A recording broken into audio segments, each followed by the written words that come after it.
সম্প্রতি বাংলাদেশ ভারত সীমান্তের একটি অংশে কাঁটাতারের বেড়ার নির্মাণ নিয়ে কয়েকদিন ধরেই উত্তেজনা চরমে পৌঁছেছে।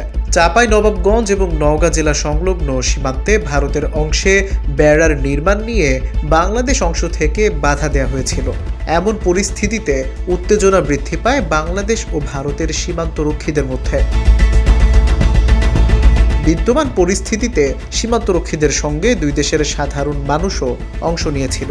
চাঁপাইনবাবগঞ্জ শিবগঞ্জ উপজেলার চৌকা সীমান্তের বাংলাদেশ ভারত দুই দিকের গ্রামের মানুষজন জড়ো হয় সীমান্তরক্ষীদের সঙ্গে।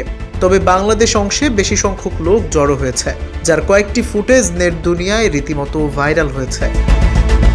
অন্যদিকে ভারত অংশে কিছু মানুষকে লাঠি, রামদা, কাস্তের মতো অস্ত্র হাতে বন্দে মাতারাম স্লোগান দিতেও দেখা গিয়েছে। এমন বেশ কিছু ভিডিও ছড়িয়ে পড়েছে বলে জানায় বিবিসি বাংলা। যদিও গণমাধ্যমটি স্বাধীনভাবে এই ভিডিও যাচাই করতে পারেনি বলেও প্রতিবেদনে বলা হয়েছে।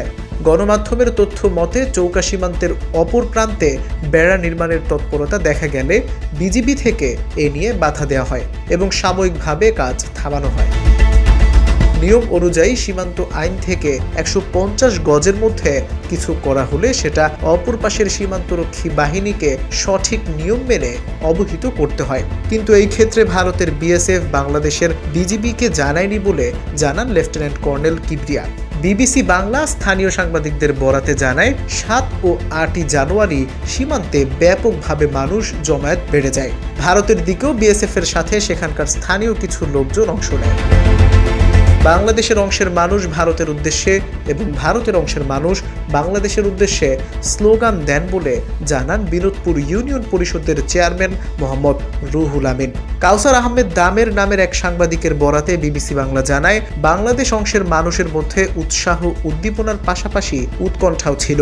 ভারতের পাশ থেকে বন্দে মাতারাম, জয় শ্রীরাম এমন স্লোগান দেয়া হচ্ছিল। তখন বাংলাদেশের মানুষ নারায়ে তাকবীর, আল্লাহু আকবার বলে জবাব দেয়।